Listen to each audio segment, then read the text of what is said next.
This is the Prestige Junkie Podcast. I am Katie Rich, and today the time has come. I am joined to predict all of this year's Oscar nominations with 100% clarity, even though we're going to disagree on a lot of them, by my colleague Chris Rosen. Chris, you ready? We got to put our money where our mouth is. I've been in the lab. I've been taking across, doing little, the board with the string. I'm ready. I think you like this predictions process better than I do. I find it very difficult to commit, but you in your time at Gold Derby, and then you've been helping us run the Ankler Pundits. I think you enjoy the certainty of having to say, nope, this is it. These are my predictions. And then if you're wrong, just quietly never mentioning it again. I do like that. No, I'll always mention if I'm wrong most of the time. But yes, I like this a lot. And I love trying to figure it out. And it's always fun because now, and you get to these last stages here, most people, the consensus is really formed, right? So then it's when you're looking at these predictions, it's do I want to go with the consensus or will there be some left field thing? Because if it went with the consensus, we would all get all our predictions right all the time. But we know that's not going to happen. So there's going to be so many surprises on Thursday. And what will those be? And can we guess them? That's always fun. Yep. So Chris and I are going to try to predict which categories will be exactly as expected and which ones will have the weird surprises. The trick is knowing where they're going to come in, and you never know. Welcome to the Prestige Junkie Podcast. Okay, Chris, as I said, anklerpundits.com is where we have made our final predictions. Are yours done? Is everything out there for people to see? And I guess spoil this episode if they wanted to look it up. Of course. Yes, they can. They can find. I'm not going to. I think I'm going to stick with what I have here.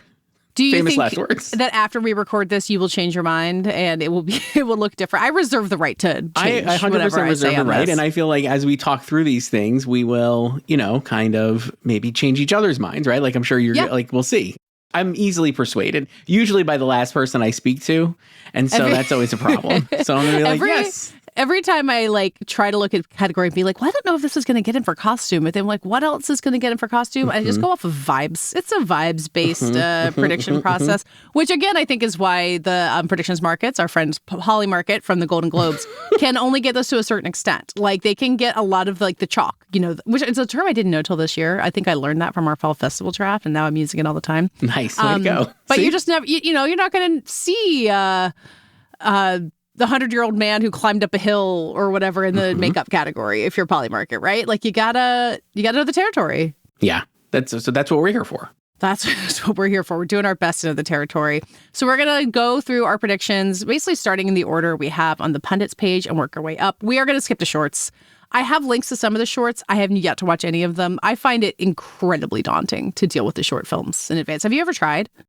I never watch any of them before, but I do. I predict them all the time on really? or whatever. Only because what I'll do is I'll read, because you could read who either made them, or whatever. If you go to a predictions market, like you're saying, or another way, there is a consensus even around those. But I feel people I always I'm who is the filmmaker here? Have they been nominated before? Sure. Does the branch know them? And then I kind of guess through Did someone there. executive produce it who is known in Hollywood? And what's the best title? Yeah. I'll give a shout out this year. What is our favorite title? Is it Two People Exchanging Saliva? That's right. I think it is. Yeah.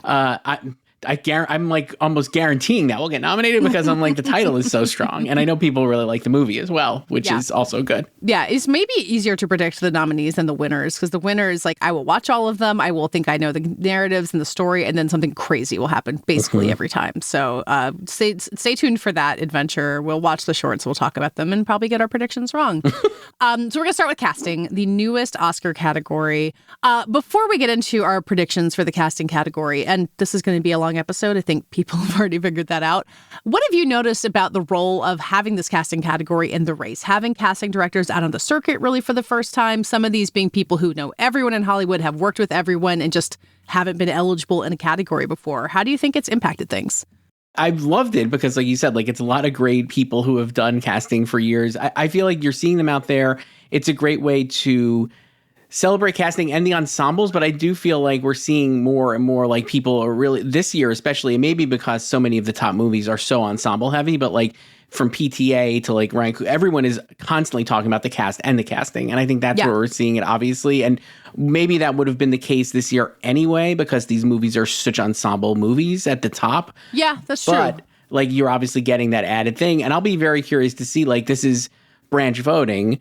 And so I'm expecting the nominees here to be more thoughtful than just I think people were worried with the casting categories. It's just going to be a SAG ensemble or actor or award ensemble category now. But now I do think we'll have like real, like, I'm curious to see how this category shakes out. Well, you worry it's going to be just an ensemble award, and yet I think we have both predicted 5 very strong Best Picture contenders. I think we have the same list, just in slightly different orders. One Battle After Another, Sinners, Marty Supreme, Sentimental Value, and Hamnet. We're 5 for 5 in agreement on this. Yes. How'd we get there?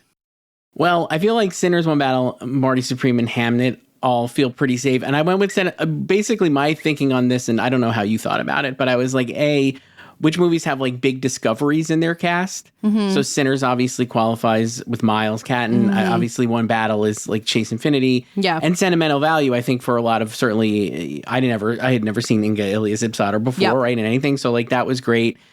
Hamnet, I went with because of child acting, which I think is another, maybe like when you think about this category at BAFTA, that's always like, I'm always like, oh, like, is there like a young actor in it or something like that? And then Marty Supreme, I felt like, again, Jennifer Vendetti's like non-actors mixed with like real stars. It just feels like a great stew of actors and non-actors alike. And I don't know, that was what I went with.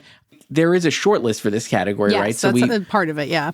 So we left off Frankenstein, The Secret Agent, Surratt, Weapons, and Wicked for Good. Yep.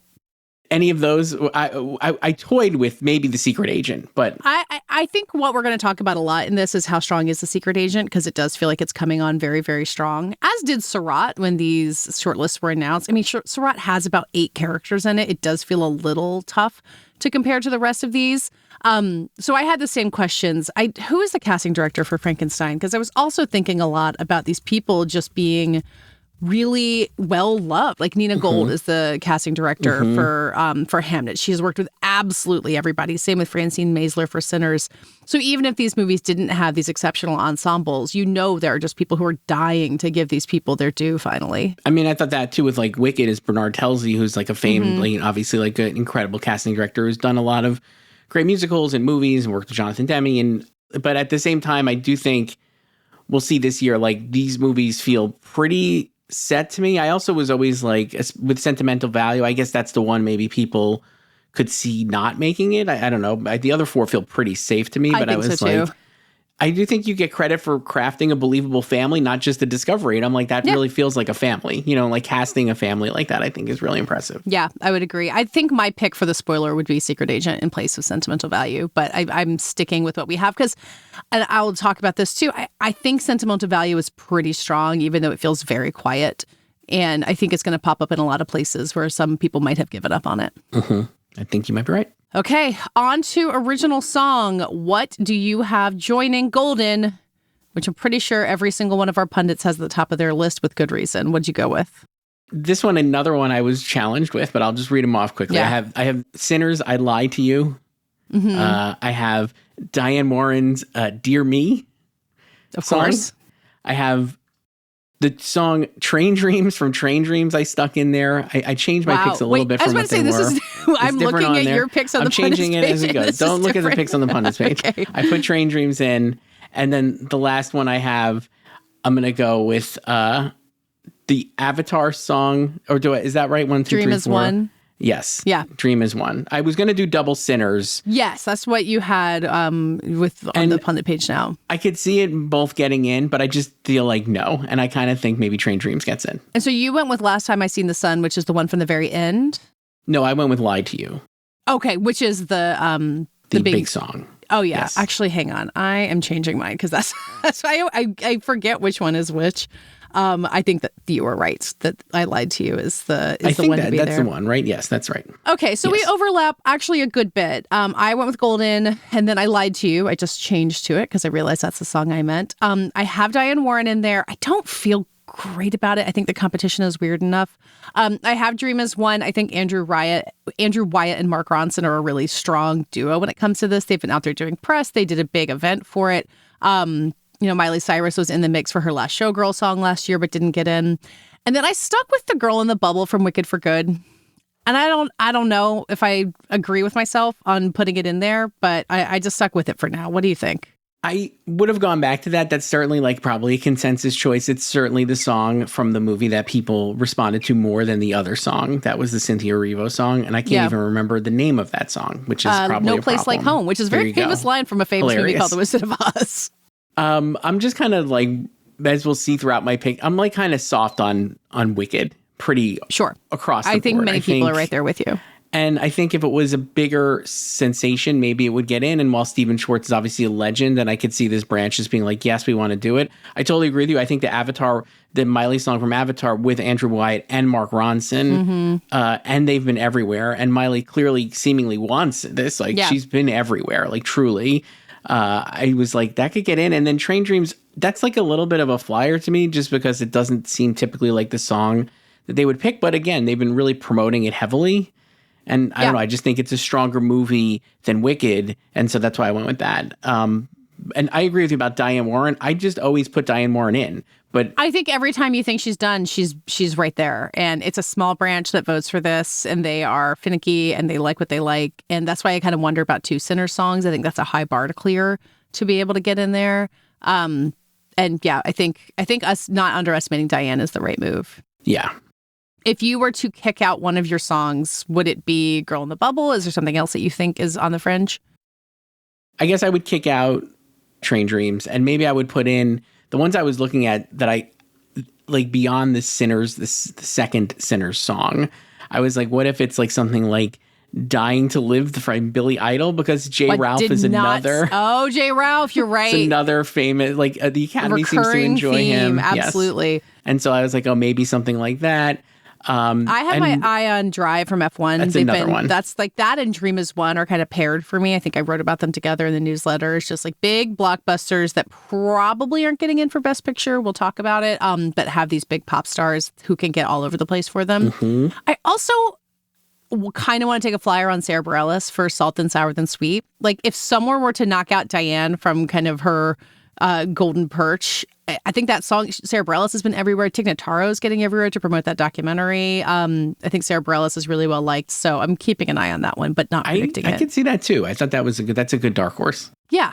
All right, on to original score. Based on what you have on the pundits page, I think we agree, but you can tell me if you've changed it. I have One Battle After Another, Johnny Greenwood, Sinners, which I ought to reverse that order because I think Ludwig Göransson for Sinners is probably in the top spot. I have Hamnet, Max Richter, Frankenstein, Alexander Desplat, and Seurat, who is the composer of Seurat? Kanding Ray, I believe. Yes. Again, Seurat, the real dark horse in a lot of these categories. But I think you mostly agree. What do you have? I have 4 of the same 5. Okay. I have Sinners, One Battle, Frankenstein, and Seurat, and then I have Marty Supreme as mine instead of Hamnet. Yeah. Marty Supreme score, not certainly typical Oscar score type thing, I feel like, but the movie I think is coming on really strong, and I still wonder if this branch in the end will say like because the Max Richter song, the Q in what is this? The famous On the Nature song, of Daylight, yes, is so heavily used in the film. While it didn't miss the short list, and nor should it have. I wonder if it'll be like, oh well, there, that's really doing the heavy lifting here, and that's why I'll miss. So that's I have the 5. I think Seurat would be a really cool nominee. Yeah, and that it was made the short list to me feels like it will probably get in here because it's so recognizable now as like the score from this movie. Yeah, it's very key to like the freak out nature of this movie. So you feel stronger about the Train Dreams song than the score? I mean, they did that big like screening of the movie with the live score. It is pretty small compared to some of these other scores, but I wonder if there's some, the Train Dreams heads are going to be coming on strong here. I mean, I love that score too. I just think it's a very competitive score year, right? Yeah, you know it what I mean? is. So it's like tough. If it got in, it would be wonderful. And they obviously are pushing it really hard. But yeah I think it's probably going to just miss. It's a strong score year, despite the fact that this 20 film shortlist has some oddball, like Captain America Brave New World stuff going on there. I will put a pin also in Tron Ares, which, as I was saying before we started recording, my youngest child has gotten into. So Tron Ares has become part of my life. And it's 9 Inch Nails. So Trent Reznor has 2 Oscars and the score rocks. Like, I don't know if you've listened to it. It's really good. I haven't listened to it yet. I haven't seen the movie yet. And I got to watch it. Now I can on Disney+. I welcome you to listen to the score and not see the movie. It could be good like writing music, as a lot of Reznor and Roth scores have been. So anyway, it wouldn't surprise me if that was kind of a weird shocker in here, although I can't I don't want to kick anything off of my list to make that happen, because I think your Barney Supreme for Hamnet swap is probably pretty smart. Sound. Back to Surratt. And all these weird, we're really hitting Surratt hard in these early categories. What do you have for sound? I have F1, Sinners, Frankenstein, Surratt, and One Battle. I have the same 5. There we go. So the short list also included here Avatar, Mission Impossible, Springsteen, Superman, and Wicked. And I don't see a strong one in there, right? I don't think so. I think if Wicked was a stronger movie, it would probably be in there because it's a musical, and like you could see, like obviously there's so much sound work, and Avatar certainly is like an action movie. Sure, would probably get in, and obviously the sound is cool, but like this feels like pretty set to me. I don't know. I mean, the one battle sound is not just because I was thinking like everything from it just is a great sound movie. I don't know how else. That final car chase, the engines in that scene, because I'm not even sure there's score in there, but the score is so limited and spare, it kind of gives you a chance to really sit with the sound effects in there. I think Avatar is a decent point. Like obviously these crafts branches have a lot of respect for what they managed to pull off in these.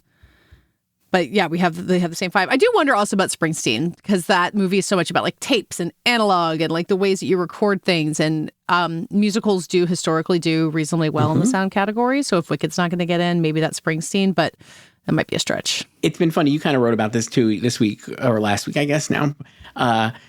In terms of the FYC's ads and stuff, and I've seen like the Springsteen, they really like are like, oh, FYC in all categories, but really like this because it made the short list. The sound, like the sound is great. It's like really like they're like kind of pushing the sound too, which I was like, oh, that's nice. Yeah, that like these companies are gearing their marketing to these categories, so that gives more attention to it. Maybe. I think this was at the Movies for Grown-Ups Awards, not the Golden Globes. I was in person at Movies for Grown-Ups, not the Golden Globes, but they showed the like Born in the USA recording part of Springsteen delivering Me from Nowhere, and I was like, oh my God, the scene is so good. And like it's like the one part of the movie where the movie really comes to life for me. Really good. I know you like this movie. I know.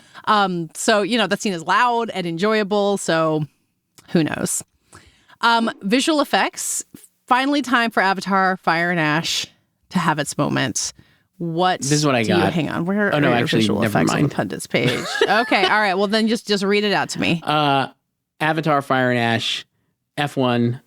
I put The Lost Bus in. I guess that was already in there. And then Sinners and Superman. Okay, so you ditched Wicked. Yes. Okay. I kept Wicked, despite looking at it right now and thinking maybe I shouldn't. But make your case for The Lost Bus first and Superman. The Lost Bus, I think, again, when these outlier movies make these short lists, and you're like, nobody's really talking about The Lost Bus, right? Or whatever. And then all of a sudden it's there. I think that helps in terms of visibility. And then like you just like they do those bake-offs for these categories where they're presenting like a reel. And I saw like people like had been like kind of the scuttlebutt out of that was that The Lost Bus like rated really highly, that people were super impressed with the visual effects in there and stuff. Okay. And so like I think that can make it in. I think Avatar clearly will win this category. And I think obviously like the others feel safe. I'm also like Sinners I have in here. And I could see it missing, but I think it's going to overperform overall. And I was like, you know what? I think it could be in here for visual effects. I think people will be kind of drawn in by the probably a lot of visual effects in the movie that you don't even see. Do we think Sinners is the nomination leader to jump way ahead? Or I guess One Battle has a ton of actors, so maybe it gets the edge there. I mean, they both could, as we'll see. I think we'll see. I think we'll that's going to be 1-2, I think. Yeah. So, you just convinced me. I put Lost Bus in instead of nice. Wicked. Yes. You can see how committed I am. So I have in my list Avatar, Fire and Ash, F1, Sinners, Frankenstein, and The Lost Bus. Wait, you said Superman on your list, right? I put Superman in there. I could see Frankenstein making it in there, something else. I don't know. They don't really always love the superhero movies. I just felt like my thing with Frankenstein is, and we've talked about like missed at the festivals, but real big resurgence. And I think we're going to have it in a lot of places here. But I don't think the visuals, and I'm sure Netflix has done a really good job of like making people believe that, or, trying to show them that all the work that went into it. I'm just like, you're not walking out of that movie being like, the visual effects are really great. Like that was actually one of the things people were kind of like dinging. Huge detraction. Although I am sure there are a ton of visual effects involved in the creature, and everyone agrees that the creature looks great. Yes. So if it's just the wolves, it's one thing. Right. But I'm wondering if like, is the wolves the thing that stands out, though? At the same time, this branch the people in the branch certainly know how movies are made, and they're probably like, yes, this is incredible visual effects work. So maybe it gets in there. I don't know. Superman, give or take, who knows? Yeah, I think I'll stick with Frankenstein for that one. Although I like Superman a lot, and I think it deserves more credit for how good it looks. Same with Fantastic Four, to be clear. Not a great movie, but the production and the design in that movie rocks. But I'm not predicting it. But we're on to production design.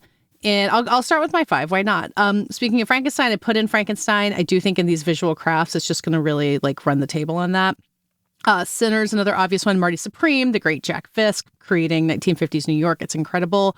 I put in The Secret Agent. The production design of The Secret Agent is exceptional. And I think if that movie is coming on as strong as we think it is, it's going to be a pretty obvious one for them. And then I thought about changing this, but I stuck with it. Sentimental value. That house is just such a huge character and gets revealed in all these different forms, and it changes and evolves. And like I said before, I think that's a stronger movie than people are realizing. We don't have a short list for production design, so we're kind of guessing here. What do you have? I love those picks. I have Frankenstein and Marty Supreme. I have Sinners. I have Wicked, and I have Hamnet. Okay. Because of the Globe. So I went with the Globe Theater on Hamnet. They rebuilt the whole thing, and that was like a big push in the early stages of the movie. And I think it's really notable. Wicked obviously won last year, so that's why I have that. Frankenstein, like you're saying, these big sets that they're building and incredible work. And then Sinners, I just thought like Hannah Beachler getting in, and Marty Supreme, like you said, Jack Fisk. Yeah. A legend who I saw called Jack Fish on one of the Timothée Chalamet aggregator accounts. Why today. Are you following the Timothée Chalamet I don't follow him, but when you look in like the For You tab on your social media, sometimes you see things, and like it's obviously over indexing me on Marty Supreme stuff lately, or Timothée Chalamet stuff, because that's what we're always talking about and looking at. We need to compare For You pages on Twitter. And so I saw one yesterday. We live in different worlds. That was like production designer Jack Fish talking all about Marty Supreme. I was like, well, close enough, I guess. Yeah. But your picks are great. Sentimental value would be an awesome It would be really cool. And I think you're right that the production design of the house is like really cool. And The Secret Agent, if it overperforms, I think that's really strong. It's probably too ambitious for me to have both of them in there. Probably one of them will get knocked out. But you know what? I want what I want. I'm just not gonna back off from it. So do you think Frankenstein wins this in the end, or does Sinners have a chance, or Marty Supreme? Jack Fisk has an Oscar, right? He must. Let's look at that first. We're bringing the Google... the Googling portion the of the podcast? portion of the show to this. I don't think he's ever won. He's been nominated before. God. Okay, we got to fix that. So Jack Fisk has to win this Oscar. But I don't know if he's going to win. Let's see. I don't either. I mean, Hannah Beachler already has one. The production design in Sinners is incredible. You got to... everyone votes in the end, right? So It's everybody voting. And so, I think in this, it'll be I think Frankenstein, because people are going to be production design movie. But if it doesn't do well, or it's not as well liked, then maybe Sinners just wins, right? Because we know Sinners is going to be very popular, or maybe Marty Supreme wins. So I don't know. Yeah, we'll be once we get the nominations out, we're going to get to a real point of are we really going to let this movie win no Oscars, And yes. Marty Supreme, I think, has an Oscar pretty much in hand. Sinners probably does, but it's going to be a lot. It's not going to be acting awards, and we kind of have to figure that out. Although we'll get to supporting actress. Who knows what's going to happen over there. Okay. We talked about the creature design, and now we're to makeup and hairstyling, where I think we are both going hard for Frankenstein, and then we'll see who fills in the category. Man, this one is tough. So this was another short list one. I have Frankenstein and Sinners, and then I don't know what to do. I have I'm in the so I have Frankenstein and Sinners. I have Wicked for Good, which I think will make it in, because even though the movie is not beloved, the makeup is really, really incredible, and the makeup on the Tin Man and Scarecrow characters are really strong. So I think it'll make it in. They're impressive. I don't know if strong is how I would put it, but I think I can see it being good. So then I have those. And then for the last two spots, so Frankenstein, Sinners, Wicked, Marty Supreme, I think is going to make it in, because I think, like you said, Timothée Chalamet, certainly Best Actor, maybe winning Best Actor.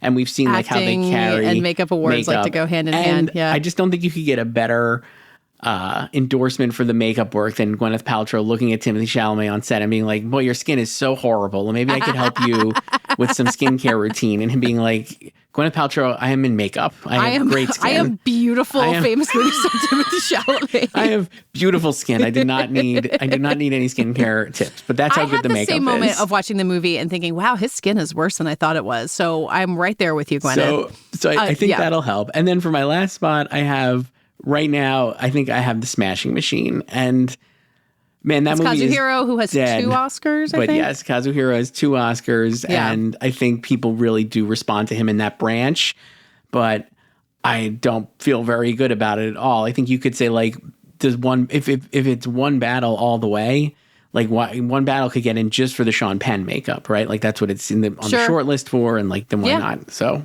I'm going to throw out an oddball for you that's not the Smashing Machine, because otherwise we have the same picks. I have Frankenstein, Sinners, Wicked for Good, Marty Supreme. How about Kakuho? A movie I have not seen yet, but it made the shortlist here and in costumes, I believe. It's kind of popping up for a reason, kind of like what you said about Surat. So I'm curious about Kakuho.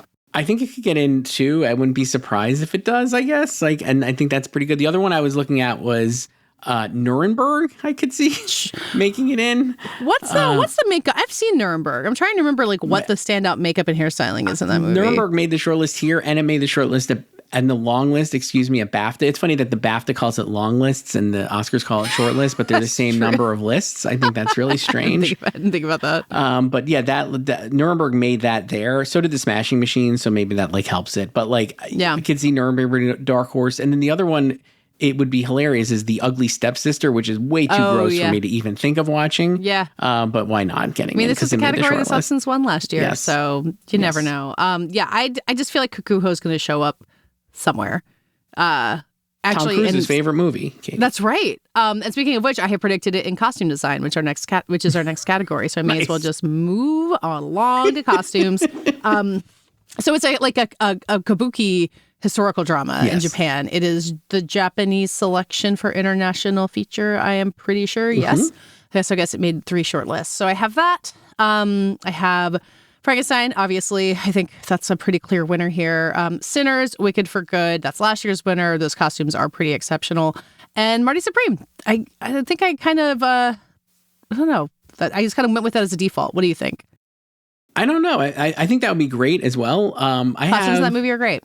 So I'm going to zig here from what I have on the site. But I have Frankenstein, Wicked, Sinners, and Hamnet. And then for my last one, I was like, contemporary costumes are always tough to get in. And so I have one battle there only because I was like, it's incredibly memorable, the costume of Leo in the bathrobe, right? And I Chase was Infinity's like leather jacket and tutu. All of those things are like really, like when you're making a Halloween costume, basically, like, does that help you in this category? That said, costume dramas usually work. And I was like, what if a dark horse here is Hedda?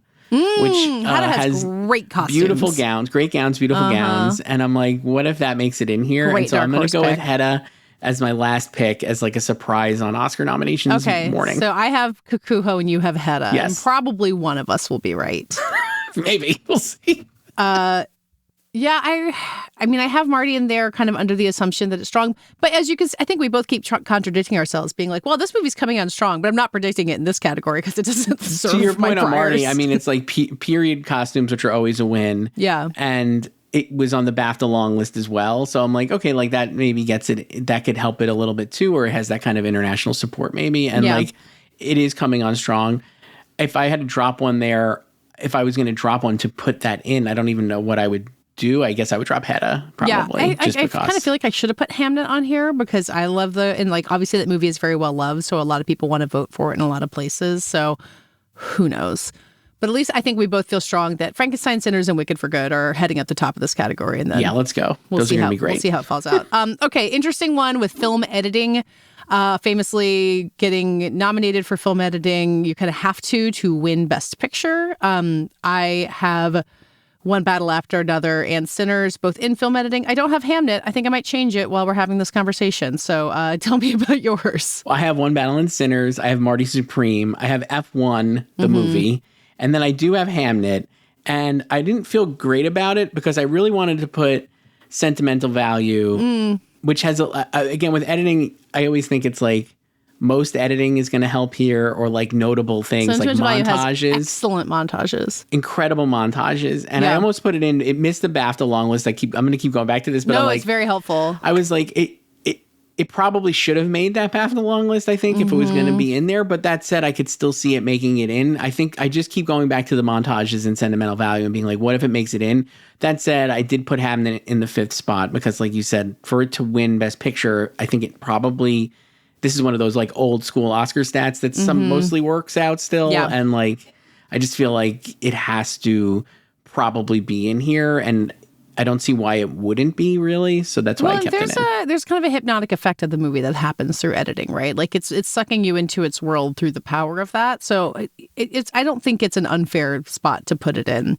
I really like what you're arguing about sentimental value and would like to see it in there. I just put Hamnet on my list, replacing The Secret Agent, which is, again, maybe kind of wishful fulfillment here, but I think that movie is so complicated. It's jumping around time periods. It's got action in it. It's introducing a ton of different characters. It's kind of deliberately confusing. And the fact that the movie still works despite all of that is a pretty impressive feat of editing. So again, if Secret Agent is going to start overperforming, if we're going to, we're going to get to Best Actor, if we're going to really start the Vada Fitzwagner drumbeat, a Secret Agent editing nomination would be a place to look for it. Mm-hmm. What do we have next? Cinematography. A lot of the same movies. Another tough one, though. Yeah, it is tough. And this is where I think I was talking to you about this, that, I'll go ahead and just list mine because I took a real flyer on my predictions because I went with Sinners, I think an obvious winner for now, One Battle After Another, Frankenstein, Train Dreams, which is coming on really strong. And then I went for Nouvelle Vague, three Netflix movies. Wow, good for them. Because there's always a weird black and white movie in the cinematography nominees. And this year, that is Nouvelle Vague. Am I crazy? You're not crazy. I have right now I have Sinners, Frankenstein, One Battle, Train Dreams, and I have Marty Supreme, which has shown up in a few places, like British Society of Cinematographers, I think in America, and ASC too. And I'm like, that feels good. But I agree with you where I'm like, there could be a weird zig here. Yeah. I was looking at Die My Love as well. That would be cool. On the short list. Got in at British Society of Cinematographers in place of Train Dreams. And I guess you could say like, oh, Train Dreams didn't carry over. And it was like, who knows? Too American. Or who knows even how it was distributed there, right? Because it was an acquisition title by Netflix. Sure. I'm sure I could come up with a million reasons why. Netflix always does global rights, don't they? It must be Netflix. I think you probably do. But I don't know. I don't want to really drop any of these. I guess I would drop Marty Supreme. I keep going back to the year, I guess what it was 2023 when Top Gun Maverick. What year was that? Top Gun Maverick did not get a cinematography nomination. Right. I have that page open right now. And so what year was that? So that was the All Quiet on the Western Front year. Right. And that year, Top Gun Maverick was far and away the favorite to get nominated and maybe even win, with Claudio Miranda, who had won before for Life of Pi, and everyone was super excited about the cinematography in the movie, and we knew it was going to get in for Best Picture, and it was like, how does it not obviously going to get in? And it just totally got snubbed. And I was like, what if that's this year Frankenstein, which I think everybody has near the top of the list. And I'm just like, again, this is all going to be preferential ballot voting. So what are the movies that are going to have the most devoted fans putting it 1, 2 versus what are you going to say? I'm going to put it on my ballot, but it's going to be 4 or 5.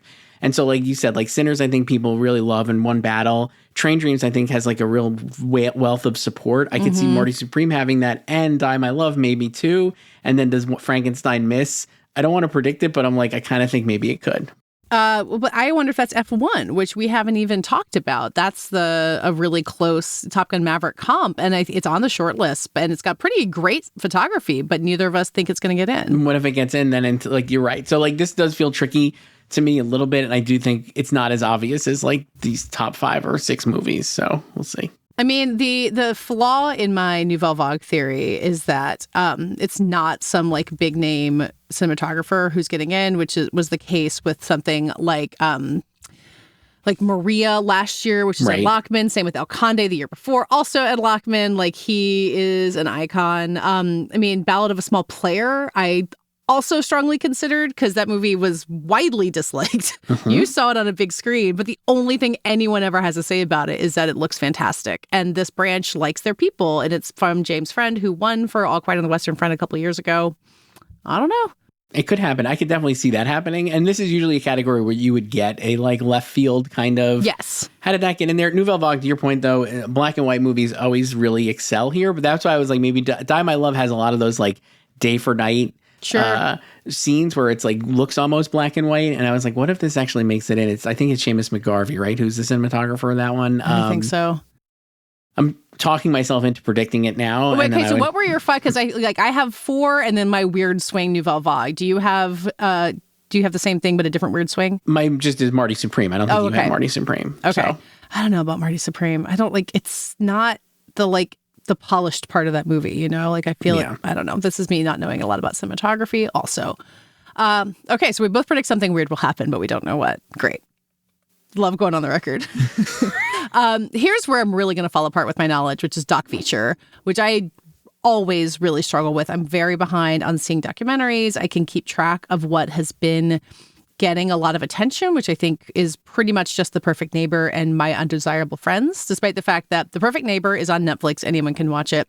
My Undesirable Friends is more or less impossible to see unless you catch a screening. It doesn't have a distributor. It's 5 hours long. It's challenging in a lot of different ways.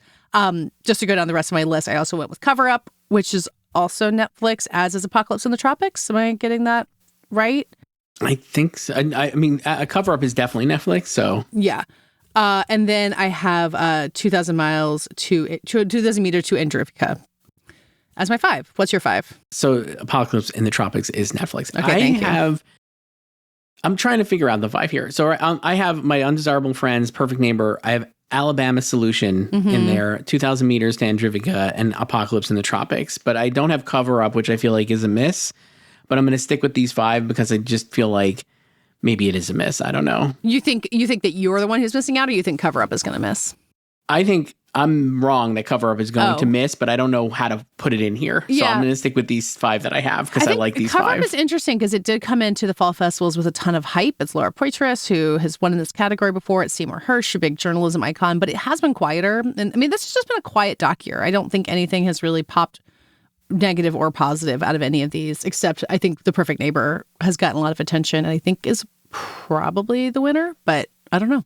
Knowing this branch and how weird they unhinged can be. It has been, I wouldn't be surprised if Perfect Neighbor just fully misses. I don't have it. Like I think it could win too. But like it's one of these situations where I think if it gets nominated, it will probably win because the whole Academy is voting and almost everyone has probably watched The Perfect Neighbor, right? And so like that'll help. But if it misses, I wouldn't be totally surprised, and then maybe something else gets in place of it. It's usually like the celeb biodocs miss, but I do think, and this is such a different flavor and obviously a very timely subject matter, and so I'm like, I think it'll probably still be safe, but if it missed, I guess I wouldn't be totally surprised because they do seem to eschew anything that's popular. Yeah, well, that's why I think neither of us is predicting Come See Me in the Good Light, which is, you know, got Tig Notaro backing it, has that Sarah Bareilles song that we talked about, and is apparently very emotional and gets a lot of people, and that just seems like exactly the thing that Doc Branch says, nope! Good luck. They really don't like it. No feelings. No, it's no Will and Harper on the celebrity level, but it does seem like it could fill that same role this year. All right, next up is International Feature. This is a fun one in that I'm just tearing my hair out over it over and over again and don't feel good about my picks. I went with a full Neon 5. And I might change my mind about it. So I went with It Was Just an Accident, The Secret Agent, Sentimental Value, No Other Choice, and Surratt. When I say that out loud, it sounds crazy that Neon would go 5 for 5. But I had the voice of Hen Rajab in there for a really long time. I think it's still strong, but it's not visible in the way that all these Neon movies are. I have the voice of Hen Rajab in there still. I think instead of No Other Choice? Instead of No Other Choice. I have the other 4 Neon titles. I don't think you're wrong at all that it's not visible, but I just feel like it feels different enough from these, 5. I don't know. It feels different enough from the others to maybe make it in terms of form. And obviously it's topicality. So I don't know. I don't feel great about this either. I think those are the 6 movies, though. No disrespect to the other contenders. I think you're right. No, I mean, Kakuo maybe could get in. Sure. I don't know. Here I'm predicting it getting 2 craft nominations. But I feel like the other 4 are really set, though, to me. Secret Agent, it was just an accident, Sentimental Value, and Surratt. I would make the case for The President's Cake, also. The movie from Iraq that we've heard people talking about is from Sony Classics, who know how to run an Oscar campaign, know how to, this was the I'm Still Here move they had last year. So when you say those are the movies, I would say it's like a 6. And then, or it's there's 7 movies for 5 slots, basically. And do you feel like No Other Choice is peaking a little bit, or did I just listen to the Blank Check episode about it and talk myself into it? Well, I think a positive for No Other Choice is that it's in theaters and people are actually seeing it, which is a great time for it to be like in the news. Yeah. Like it's really, people are showing up to see it. I think it's going to end up being Park like one of Chan-wook his. has like a real fan base. People turn out for his movies. And anytime I've been like seeing him do things, you did a Q&A with him, right? I think I did one a while ago too. And he was like, the people love him and like he is obviously considered such a master. So if it got in, that would be wonderful. Like I said, that's one of my favorite movies of last year. So I'm very excited for it to get in. I just feel like it kind of took a back seat to these other movies, and we'll see. Yeah, I don't think either of us put it on our top 10s, right? When we did it last month, even though we both love this movie, which maybe isn't a great sign. I don't know. I don't really know why I didn't, except that I like No Other Choice. I had on mine. Oh, you had No Other Choice. Okay, good for you. I'll take the blame on that one then. You're the problem. No. Yeah, I mean, I will be very excited for Neon if they really do pull off the 5 for 5. That is a remarkable feat that I hope they don't try to do again. Like they've done very, very well with all these movies, but it is a tough thing to actually do. Pretty crazy. An easier list of 5 to deal with, I don't know, maybe, is animated feature, at least higher stakes, because this is another one where it feels like it's K-pop demon hunters plus whoever else. And there's suspense for the people involved. And like, honestly, I keep looking at my list and thinking I'll change it. I just can't ever decide that there's anything else. So I have K-pop Demon Hunters and Zootopia 2. I think pretty easy calls. I have Scarlet, which is Sony Pictures Classics. We talked to that director in the Toronto studio. Arco, Neon also talked to them in the Toronto studio. And then Little Amelie or The Character of Rain. I know very little about that movie, but I keep getting emails about it, so it feels like it's visible. I'm really guessing here. So I went with 3 of those 5. I have K-pop Demon Hunters, Zootopia, and Arco, which I feel like those are pretty set. I don't believe either of these I don't think would get in, and I could see either, like you said, Little Amelie especially, I think, and Scarlet maybe too. But I have Demon Slayer, the big hit Demon Slayer. Huge hit. And then I have Elio, which no one seemed to like, but has really done well in like precursors, and it did well at like the Annie Awards, and I was just surprised by that. I think it's a PGA nominee too. So I was like, maybe it gets in. But I know in Demon Slayer I went with because I feel like it was a big year for anime. And it was a big hit, and hopefully people have seen it. And I know they're Crunchyroll and like Sony is like pushing that movie a little bit. But if you told me it was like Little Amelie or Scarlet, I would not be surprised. But the top 3 I feel good. That's a good point about Elio and PGA, and you may convince me to change it. I feel like Demon Slayer is too popular. Maybe. Like, I mean, like I would say that about Zootopia 2, but I think it's just it's not a strong enough field to kick Zootopia 2 out. It's such a big hit, but. This category will ignore like Moana 2 in favor of something smaller, right? Correct. Like I don't remember if that was Memoir of a Snail that year or a different year. But that makes me think that like Elio wouldn't make it in, and then Amelie would. So I think you should stick with Amelie because like I don't wasn't think popular, right? But I'm saying like it wasn't popular, and it would only be there because like it is kind of popular though, because it's like at least a recognizable title. Yeah. But no one liked it really. I don't know. Yeah, I should watch it again. My kids liked Glorden.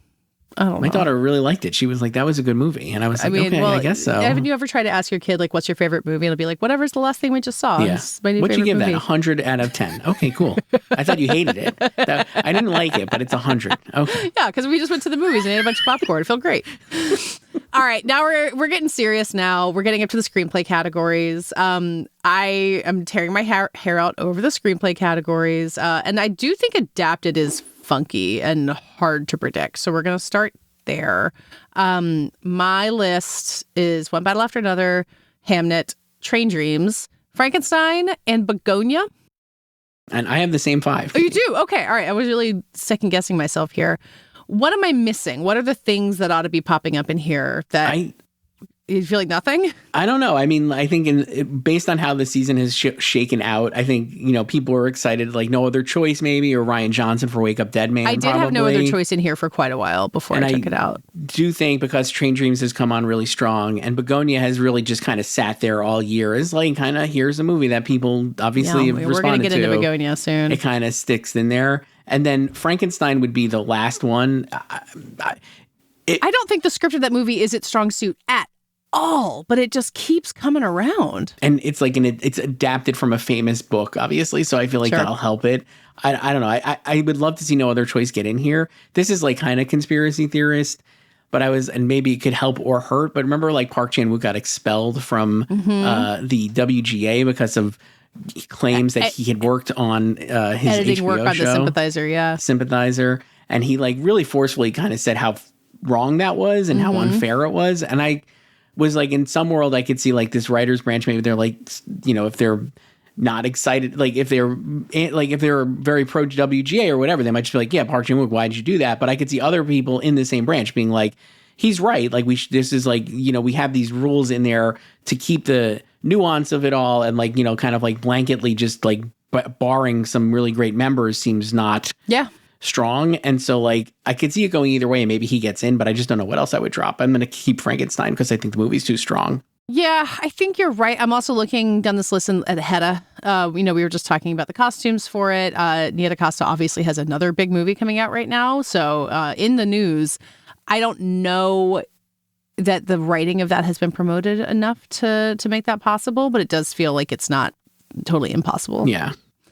But yeah, you're right. That like I'm scrolling through the list of things on there, and as much as like I would write for Mickey 17 as a fascinating adaptation, I just don't think that's going to happen. No. And where are you on winners for this right now? Is this the Hamnet consolation win? I'm thinking yes. I mean, even we've talked about this, like One Battle, One Screenplay at the Globes, which is kind of threw me off a little bit. But even Christopher Nolan didn't win screenplay, right, for Oppenheimer. Sure. And no disrespect to PTA, but if he's going to win picture and director, like, I don't know if he'll win all three, though. Yeah. Maybe, who knows? I was making the case to someone who's not a Hamnet fan, being like, look, Paul Thomas Anderson is going to win 2 Oscars. It's a fine for him to lose screenplay. And he was like, no, it's not. Like, Hamnet can't win. I was like, I kind of think it could. We gotta let go of some of these biases. So adapted is kind of what it is. It's a fuzzy field. Original does seem like where the real crazy competition gets started. What do you have for original screenplay? Well, I have Sinners and Marty Supreme. I have Sentimental Value. Yep. I kept It Was Just an Accident. I'm very, very mixed on this movie. I think it's really needs some boost, but I kept it. I feel like the It Was Just an Accident naysayers, I feel it's all premature. I think it's coming back. So I have it in here. And then I added Sorry Baby from Ava Victor. I thought the Julia Roberts thing was really notable, and I think that's going to help push it through. Did you see in Matt Bellany's newsletter that it got like 110% boost in views on HBO Max? And I did. And I was like, yes, it did. I think, I mean, that leaves out like Secret Agent, which you've been talking about, like as like really kind of excelling here. It leaves out Weapons. Another one I was looking at was like Blue Moon as being in here. Blue Moon, I really don't feel great about leaving out, but can't figure out what to do. So that's why I'm like, maybe It Was Just an Accident misses, but I think Sorry Baby will get in, and that's my 5. So we'll see. I basically have the same 5, except I have Weapons instead of Sorry Baby. And that's maybe me being like too stuck on the Amy Madigan hype train from 2 weeks ago. I also just really like Weapons. I think that's that's what Jordan Peele won for Get Out. Like that award really makes sense for someone like Zach Cregger, who is a new and exciting filmmaker and, ought to be recognized in this group, having pulled off something that is really clever and kind of beyond what the genre called for. So I would really like to see it in there, with all due respect to Ava Victor, which is also a very classic screenplay nominee, to have like this big Sundance breakout hit and make your way in there. So it really is kind of two competing narratives. So then maybe you talk me into kicking out It Was Just an Accident, but I'm not going to do that. Here's what I would say. If Weapons, Secret Agent, or Blue Moon get into the screenplay category, or even If I Had Legs, I'd Kick You as another original contender. Yeah. I think that bodes really well for eventual, we can talk about, will Amy Madigan win, will Rose Byrne win, or Wagner Moura, that kind of thing. Because I think like if it's strong enough to carry a screenplay nomination, then maybe it's strong enough to win one of those acting awards, or like Blue Moon. If Blue Moon got in with Ethan Hawke, I think that would be really strong, and maybe he could win. Like he's an upset instead of Wagner Moura over Timothée Chalamet, but we'll see. I'm going to stick with these and not predict those upsets. But it's too soon for us to be getting to the we're bored. Let's see what else can happen that's weird. We got to get through the nominations first. Okay, we've made it up to actors. We'll start with Best Supporting Actor, which honestly I kept wanting to tinker with. I think I've had the same 5 for about a month, and I feel pretty good about it, which is Benicio del Toro, Stellan Skarsgård, Sean Penn, Paul Mescal, and Jacob Elordi. So I'm tinkering with mine. Okay. I had the same 5. Yeah, I was about to say, I'm looking on the site, and you've got those 5. Okay. And I was tinkering with it because I do think we're going to see some upsets in these acting categories. I do think some weird stuff's going to happen. I have Stellan Skarsgård, Benicio del Toro, Jacob Elordi, Sean Penn, and I put Delroy Lindo in for Sinners. Based on what? So it's it's a little anti-Paul Mescal and a little pro-Sinners, I think. Sure.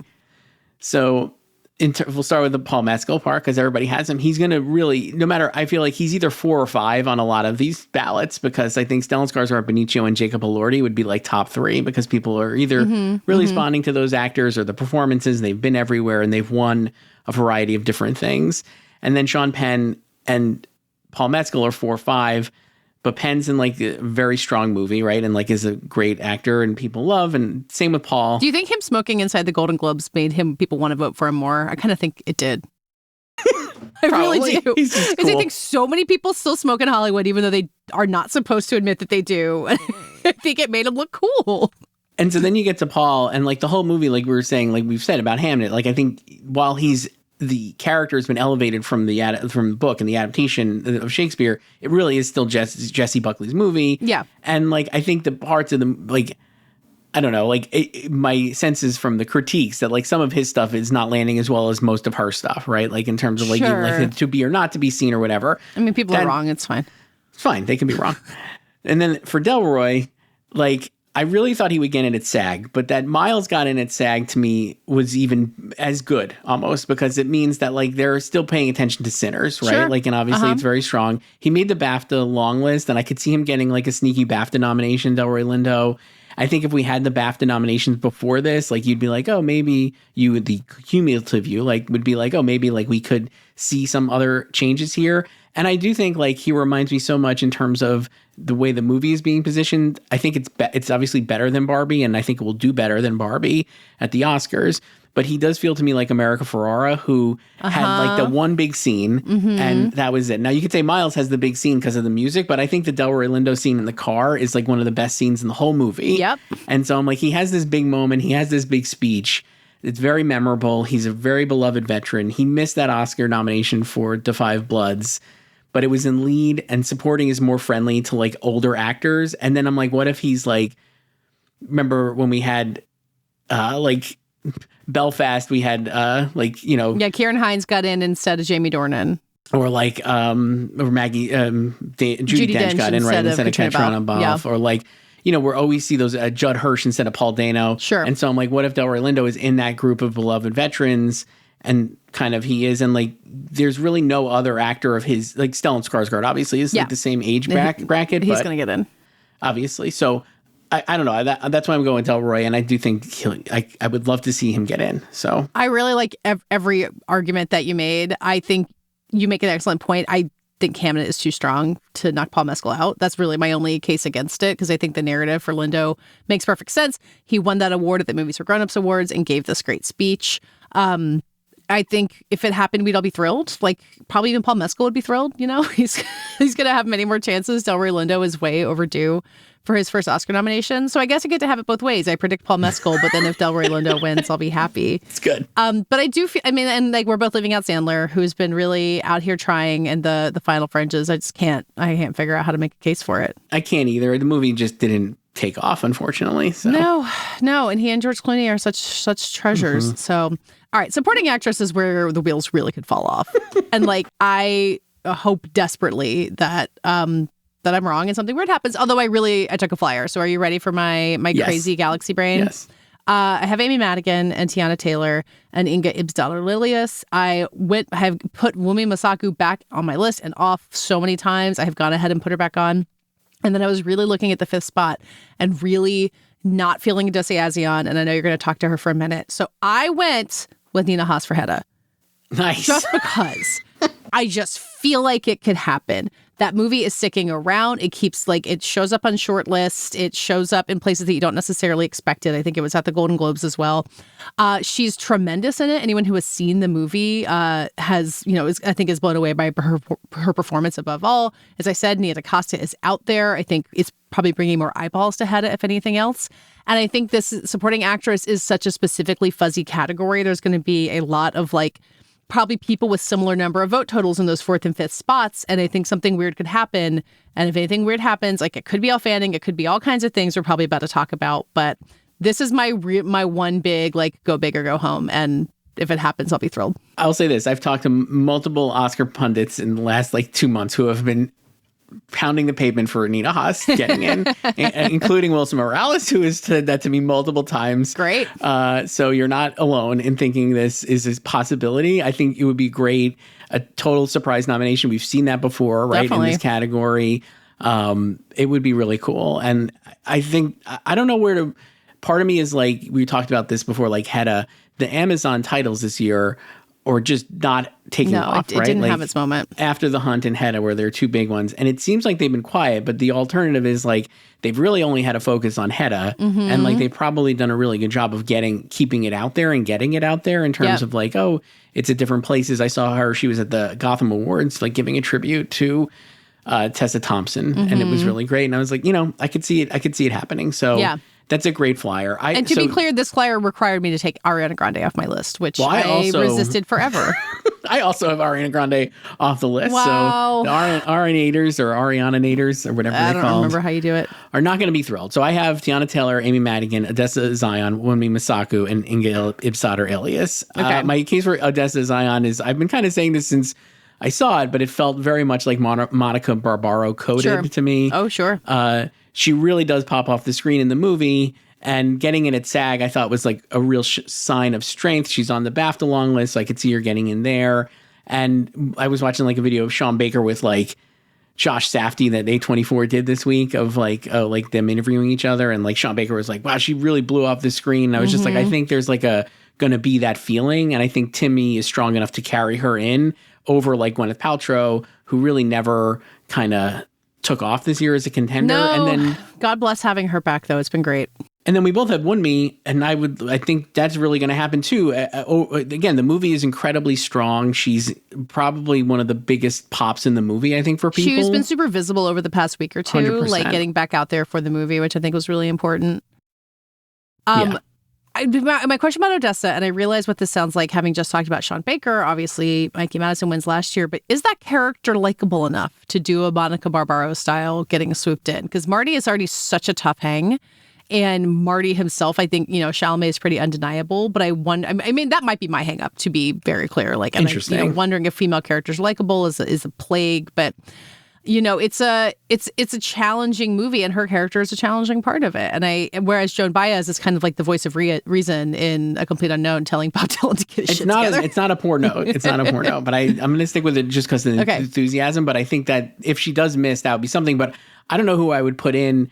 Like, to your point, like Nina Haas, I don't know what it would take for me to go back to Ariana Grande. I just don't think that it's going to work. I really thought she was going to hang in there until the Golden Globes, and it was just such an afterthought. And like, we may in a week be like, wow, we really listen to the Globes too much, and Wicked for Good is doing just fine in all these categories that we've written it out of. But sequels at the Oscars are tough, always. Like, Avatar: Fire and Way of Water got like a fraction of the nominations that the first one did, and it was, an incredible achievement. So being the Lord of the Rings is the exception, not the rule, when it comes to these things. Yeah.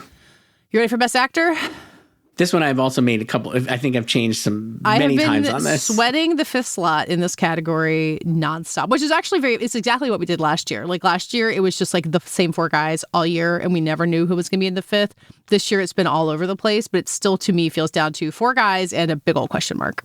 Who do you have? It does. Well, I have Leonardo DiCaprio and Timothée Chalamet, obviously. And then I have Wagner Moura. I feel pretty confident in. I think winning the Globe was like it was the exact thing that he needed to do. He's missed all these other precursors, but it doesn't really matter in the end, I don't think. Yep. Even though I've been saying like, oh, they're missing precursors and it does matter. For this logic, I don't think it does. Just because like we saw like the strength last year of I'm Still Here, not to be reductive to compare these two Brazilian movies. I think there is a thing. The Secret Agent team kind of welcomes the comparisons, honestly. Like they've been really frank about I'm Still Here, kind of blowing the doors open for Brazilian cinema. And then I kept Michael B. Jordan, but I'm really nervous about him missing, and I don't even want to predict what you keep saying about, you think Wunmi Mosaku is going to get in, but not Michael B. Jordan? I mean, I think if it's Barbie, like then he would be Margot Robbie, which has always been the risk. I mean, this is literally what I said, I think, on our first after party episode. So I'll be mad if I turned out to be right. I'm gonna leave him in there. If he missed, though, I wouldn't be surprised. And I guess I would say like it's going to be, the discourse will be incredibly a nightmare. Yeah. So I'm not even going to predict it, but I do think he could miss. But I am going to have Ethan Hawke miss. and I have Jesse Plemons in for Begonia as my last spot. I love Ethan Hawke. I love Sony Picture Classics. And they typically get in these like actors like Bill Nye or whoever it is, like, Antonio Banderas and on and on. And Fernando Torres last year. Certainly. They could easily get in Ethan Hawke, and I would love to see it. Ethan Hawke has had a fantastic award season, too. He's been everywhere. But I do wonder, is the story, like Sony Classics usually I feel like excels in like working the international portion of the Academy, and this is such an American story. I was wondering if that'll hurt it. And then Plemons is still really strong for Begonia. That he got in at SAG, I found like really a show of strength, because the movie is not very SAG friendly. It's like a very ugly movie, like about like horrible things. And SAG is pretty basic in its tastes. And so I think he'll make it in. And so I dropped Ethan Hawke. That was, I don't know. Yeah. I mean, I have the same thing, except I have Ethan Hawke instead of Jesse Plemons. So despite all of our varying logic, we really landed in the same spot. I guess I feel a lot stronger about Michael B. Jordan than you do, for all the reasons that you just said, despite knowing that Margot Robbie is a real cautionary tale for how that happens. But I think they've campaigned better for him as an actor than they did for Margot Robbie for Barbie. I think so. And I think the movie is, I mean, I love Barbie, but I think the movie is actually more well-liked, Sinners is. And I think so too. And I think it has more of a groundbreaking quality to it, as much as, again, I love Barbie. I went back and forth on this for Jesse Plemons. I also didn't want to let go of Joel Edgerton in there. And I think that's more of me throwing in a Nina Haas kind of twist. But again, in these spots where you have a lot of people kind of vying for the same spot, it could come down to not that many differences in votes. And Train Dreams, I think, is a stronger contender than Begonia or Blue Moon. So I don't think it's impossible. I didn't wind up putting him on there. I kind of changed it at the very last minute. But in these spots where weird things can happen, that is certainly a possibility. I mean, to your point, he made that BAFTA long list, so why not? I mean, he probably would get nominated at BAFTA, right? I think they give 6 nominees, so I think he could get in. He'd be a great nominee. It would be so much fun. And he's really been everywhere too. Absolutely everywhere. So he and Ethan Hawke are really competing. Is there anyone else that you think could pop into this? I mean, Dwayne Johnson was right there front and center at the Globes. I don't think that's going to happen. Anybody I'm missing? I mean, I don't think so. It was I feel like that's probably Jeremy Allen White. Poor Jeremy Allen White. I don't think Jeremy Allen White, but I'll throw out let's say if it's a miracle that no other choice does really well. What about Lee Byung-hun? Also got that Golden Globe nomination. Yeah. I mean, I've said it, and I'll keep saying it. This was an incredible Best Actor year. There were solid 15 performances that very well could have made it in there. I'm not surprised that this is how it shook out. This felt like you could have made a good guess at this being the outcome in June, probably. After Wagner Moura won at Cannes, Blue Moon had already been at Berlin. We knew Marty Supreme and One Battle were coming. Yeah, it would be funny for all this up and down to result in a pretty predictable lineup. All right, Best Actress, more chaos awaits. I guess I think I've gone with the predictable list on this. I have Jessie Buckley, I have Rose Byrne, Chase Infinity, Renata Reinsva, and then Kate Hudson in the 5th spot. Where are you? Well, I also have Kate Hudson, but I have Emma Stone, and I dropped Chase Infinity. Okay. So we'll start with Kate Hudson. I think we'll get it. So she got in at SAG, and it just feels like she is the apple in a bag of oranges of these performances, right? There's nothing she's Nyad, right? Annette Bening and Nyad, kind of it's a mainstream, down the middle movie for it's a classic Best Actress thing of you were the sole nominee for your movie. Classic Best Actress thing, and a veteran actress who has worked with everyone, right? And is friends with all these people, and is an actor's actor that people like, kind of thing, right? So that's why I have her in. And then I have Emma Stone in because I think Begonia is really strong. And while Emma Stone is not super campaigned, while I think One Battle is incredibly strong, I still just think Chase Infinity is in similar, we were saying about Michael B. Jordan. I just think if she's making into these lists, it's probably towards the bottom of the lists a little bit. No disrespect to the performance. And I think that'll help Emma Stone. I think people who like her will really, really like her and put her towards the top. So yeah, I mean, Emma Stone's strength is probably what is carrying Begonia this far. The fact that it keeps sticking around. And I think I might be underestimating Begonia, which I don't hate that movie. It's just not my favorite of any of these. And she's a 2-time Oscar winner. It's a huge thing to put in there. I wonder about the coattail thing. We see the Oscar categories lining up more and more with Best Picture over and over again. And there's an argument for Begonia and Best Picture. We'll get to that. But if people love One Battle After Another, if it is as strong as we think it is, which I do think that it is, I feel like she's okay in there. It killed me to not put Amanda Seyfried on here. I had to give up. I don't think that Ann Lee has had the moment that it deserved, but oh well. I think we could do, maybe this is an after party episode thing on the fly, but should we do like a post-mortem of like where some of these went wrong? Because I feel like that one really was like, I don't know if it should have been held maybe or what, but it just is like, is obviously so much passion for it, but it just did not take off this year for the fact reason. that If I Had Legs, I'd Kick You as being like more warmly received than Ann Lee, I don't totally get, because those movies are both really, really challenging. We don't have Jennifer Lawrence on here, even if My Love gets that cinematography nomination. I did, someone, I think it might have been Joe and Chris throughout, like, what if Ava Victor getting shouted out at the Golden Globes gets that surprise 5th spot over Kate Hudson? Wouldn't surprise me. Do you see that Kate Hudson and Goldie Hawn did a Q&A together? I sure did.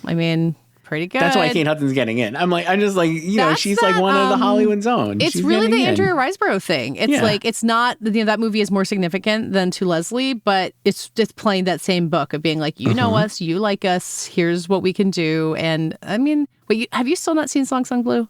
I have not yet. Oh man, you're gonna love it. Watch it this weekend in this long child filled weekend. Song Sung Blue, it's not like kids wouldn't like it, but it's not inappropriate. It's way more appropriate than The One Battle After Another. So you got that going for you. Okay, Best Director. Did you go with the DGA list or are you zagging? So I'm zagging. This is a crazy category to me. It's really hard. So I think we probably both, I would imagine, Paul Thomas Anderson, Ryan Coogler, and Chloe Zhao. Like, you have those three. I have Josh Safdie still. Do you have Josh Safdie? Okay. Yep. So then the last spot at the DGA, it was Guillermo del Toro, who's a populist director with like a big blockbuster movie, even though it was on Netflix. And so typically that person would drop off for somebody else at the Oscars. And Guillermo also missed the BAFTA long list, so like whatever. Now that BAFTA long list is weird because they do gender parity, so it's 5 men and 5 women, or whatever. Okay, and then Joachim Trier made the BAFTA long list, and I'm like, you're saying sentimental value, I think is really strong. So I thought he could get in here. I also thought Jafar Panahi could get in here, which is someone we've talked about a million times. Wait, who are you going to name now? I can't even figure it out. Well, I'm gonna end up picking Joachim Trier, I think. Oh, okay, all right. I thought you were going to throw out some weird curveball. I was going to throw out maybe Clever Mendonca Filo for this as well, and I almost want to do that. I don't know, I don't know what to do. I'm also like, is there a world where does all these international directors knock each other off, and then does like a crazy, does Yorgos Lanthimos get in for Begonia? Oh boy, as a surprise nominee? I don't know. Or does Del Toro just stay? Or does Del Toro just stay? He could. Yeah, international director, I guess, but a very, you know what I mean, like from an international film, but yeah. So I'll stick with Joachim Trier, but I'm not really loving it. Yeah, I stuck with Jafar Panahi. I have the 4 that you said: PTA, Coogler, Chloe Zhao, Josh Safdie, and then Panahi. Like I said, I think it was just an accident. Has been quiet, and I think The Secret Agent has taken a lot of that big spectacle energy. But when you think about that Best Director branch that's voting from all around the world, Jafar Panahi is just this enormous icon. I can't really figure out how anyone would look at that and say, and not want to have him on that list. He's been so present. He's, hope he stays on the award circuit so he doesn't have to go back to Iran, even though he keeps saying he's going to. I just feel like a believer in that. I really love that movie. And I think I just don't want to take him off the list, but I think that I'm right also. I think he should probably get in, and to your point, any director I've seen talk about him absolutely loves him, and it's a small branch, and he just needs to get a few in there. I guess I'm just worried that what if it's one of those things where it's we love him, but we're going to pick what we like, and maybe we like sentimental value more. I don't know. I could see this one. I could see changing a million times before we get to the nominations in the end. And I'll be curious. I would love to see a real shocker, though. I think we're positioned to see one just because of how there really is no consensus for that last spot, I don't think. And it could be any of these. Maybe it's somebody we didn't even mention would be even hilarious, more hilarious. We've also, given the streak of Palme d'Or winners making it to the Oscars, we've also had a strong streak of Palme d'Or winners getting Best Director nominees. Obviously, Sean Baker last year, Justine Triet, Ruben Östlund for Triangle of Sadness. I'm losing track a little bit before that. Now, obviously, Bong Joon-ho. Bong Joon-ho, yeah. There's a now couple, I'm I know. Maybe I should put him back in. Maybe I should switch right now or do this. I'm going to switch right now. I'm going to switch right now. You convinced me. I feel like you've convinced me so many times, and now I'm going to put Jafar Panahi in. I finally get my moment. So there you go. Wow. So I have the same 5 as you. I think the other 4 are really safe. If any of them missed, I would kind of be surprised at this point. Yeah. Okay, so let's get to Best Picture, where I'm 90% certain we have the same 9 and then maybe varied in the 10th spot. So let me go through mine. Tell me if you have it in the same order, actually. I'm very curious.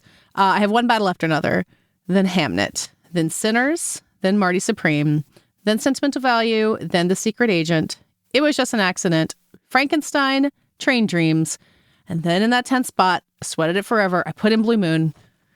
I don't know, man. I don't know. Do you have the same 9 and then a weirdo?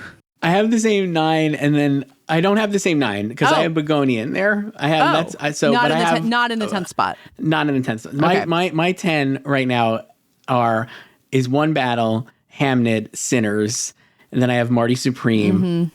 I have Frankenstein and Sentimental Value, like back to back. Yeah. Then I have Begonia, Train Dreams, Secret Agent, and then I'm toying now between It Was Just an Accident or PGA nominee F1 the movie. Oh, sure. I kind of think I'm going to put F1 in there. And while it seems really foolish, you're just anti-Jafar Panahi. And I'm anti-Jafar Panahi, will judge you. Obviously. No, I feel like F1 is a fascinating. I would be like it's between Begonia, F1, and Blue Moon, and I think Begonia is really Seurat much stronger. I thought Seurat could maybe make it in. The reason I went with F1 for a couple of reasons. Well, it got into PGA, but that doesn't necessarily mean anything because they usually like the blockbusters. But we saw like the other blockbusters this year, Sinners Accepted, which I guess you could count as a blockbuster because it made so much money. Yeah. Really didn't pan out. And like, so you lost Wicked from this list. You lost Avatar from this list, presumably. Yeah. Everyone really liked F1. I think it's got a lot of below the line support, like we were talking about in those. A lot of international voters. Like I think you've made the case. I think like people really like the movie. I think we have it like we mentioned it at least 2 or 3 times for editing, sound, right? And it could get in for visual effects. That's 3. Maybe the song, maybe something else. Who knows? Cinematography. Even if it's not getting in, it's probably in the top 8 or 10 of those. Like that kind of thing. And so I'm like, I kind of think it could get in here and maybe be the one blockbuster to get in. Over It Was Just an Accident because again, I'm worried that like not everybody has watched it. You know what I mean? Like I'm like, how many people we know the directors probably have and they love it, but will the whole Academy, if you're talking about actors, like, are they going to be watching this or they definitely saw F1. So I'm like, maybe the visibility will help it to get in. Yeah. Is it high enough on the preferential ballots though? It's always an interesting question about these things. So that's another thing, right? Because then maybe It Was Just an Accident is top tier for a lot of people, and then F1 is towards the bottom. It fills in the bottom. Yeah, I do think that like bottom 4-ish is going to be really chaotic. Although, I mean, again, I feel really confident about Train Dreams, Frankenstein. I mean, I guess it was just an accident is really our main point of diversion. And then we have that 10th spot that feels like it could be anybody's game. Train Dreams for sure. It was so great that it got into PGA because it was like, we've talked about that as like a Sing Sing comp, right? Yep. And like Sing Sing missed so much last year, then it just missed. Yeah. And this is the same collective making the movie. And it did so much better. And like Train Dreams has benefited from Netflix in a way that I absolutely did not anticipate. 100%. And I think it's going to really make God knows what's happening with Netflix. There's a lot going on, but like is really going to make us rethink our reaction when Netflix picks up a smaller movie. Because obviously they don't hit with everything, but Train Dreams has gotten this great treatment from them. 100%. When you see like that is like the great example of it. And if you would have said at the beginning of the year that, remember like before we started, it was like we had Frankenstein like on like obviously before like we saw it or whenever, it was like on the list with like Jay Kelly and House of Dynamite. And it was like, yeah, Train Dreams, hopefully. And now it's like one of their strongest movies, maybe even stronger. I mean, Frankenstein obviously has all the crafts. It will get more nominations for sure. I think Train Dreams probably, if you were going to rank it on a 1 to 10, I think more people would have Train Dreams higher maybe. If this I think so. I don't know. I need to find the Frankenstein super fans and figure out and then Secret Agent, I think, like we said, like, again, it just feels like I'm still here. We know that, like, Brazil, like, travels a great amount and, like, the movies are really strong and that Academy, I think, will really embrace it. And it has won so many awards. I think that's been really helpful for it. Like, all these international prizes that it's won. Yeah. I like the Globes and, we've seen how visible they've been on the trail. I think that helps. I'm predicting Neon to get 3, I guess, with It Was Just an Accident, Secret Agent, and Sentimental Value. You've got it in for 2. Obviously Netflix would have it in for 2. I guess it's a pretty even spread. Warner Brothers gets its 2 with Sinners at 1 battle. I mean, is there anything else hovering around that 10th spot that you think we should be taking seriously? I mean, I don't know. I guess like if you said like Wicked feels gone, right? No, and like Avatar Blue feels Moon, gone. I really like that pick. I mean, like we could talk about that. I thought that was that. I think if that's Blue the Moon Sony gets Classics in, argument. It's the same thing we've been talking about. It's I'm still here again because I was just flashing back to that Oscar nominations morning last year and being like, oh my God, they did it. And Blue Moon is in some ways like an easier sell. It's in English. It's got a huge star in it. It's about Broadway. Like I'm sure people have seen it and it's really likable. So if Blue Moon gets in to Best Picture, what we're gonna get is like, can Ethan Hawke, if Blue Moon and Sentimental Value get in for and Secret Agent get in, we're definitely gonna have a competitive Best Actor field. I feel like, and or are we just gonna talk about it? I don't know. Because Timothée Chalamet is winning SAG and BAFTA. He probably is winning both of those. Because Wagner Moura didn't make it in BAFTA. Right. Yeah. He probably is winning both of those. But I could see it being a little, like, I do think it'll help if they're Best Picture nominees. That's all, I guess. Yeah. We'll see what happens. My Instagram algorithm caught hold of Wagner Moura recently. So I just keep getting shown. Well, I started following Kleber Mendoza Filho on Instagram also, which is a great follow. If you're not following him, so much there. And so I just I've been getting his Wagner Moura's talk show appearances, and he's just really good at this. And as is Ethan Hawke. Like, I think that is the case to be made, is they're the grown men up against Timothée Chalamet. He seems to have ditched the stunts for now, but he'll have to watch his back for them at the very least, even if I think he's kind of got it buttoned up.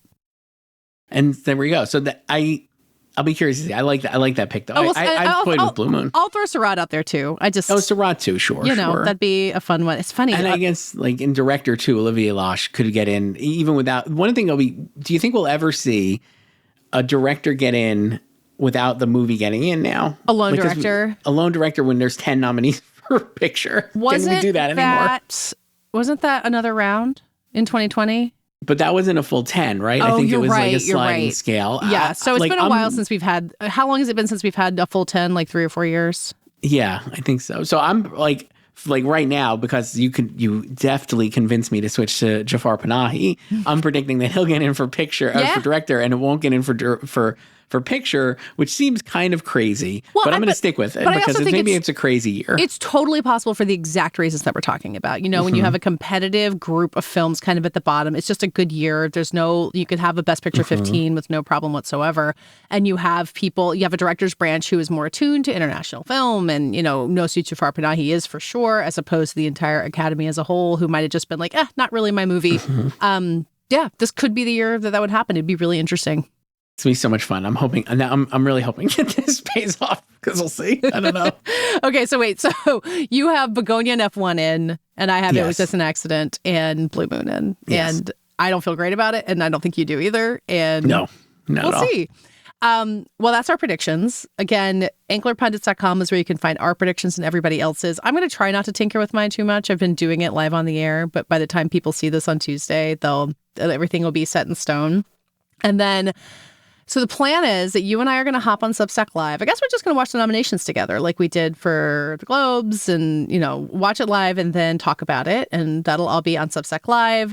And then for Prestige Junkie After Party subscribers only, this is a paid tier thing. Friday, we're going to have a call-in show and have our hot Oscar takes, your hot Oscar takes. If you are a subscriber, you can send us a voice memo or call in live. It's actually really good software. You can be in a waiting room and send us your question, and Brett, our producer, will manage it. So, Chris, I know that being a Drive Time radio host is your lifelong ambition. So it's going to be great. I can't wait. Getting us there. What do you yell at people and tell them to hang up? Is that what Drive Time hosts do? Yes. Okay, yes, exactly. Great. All right. So Chris will heckle you about all of your takes, and feel free to heckle us about our predictions and how wrong they were. It'll be fun. So subscribe to Prestige Junkie After Party.substack.com, and we will see you there. Thank you for listening this far. Here we go. It's going to be exciting.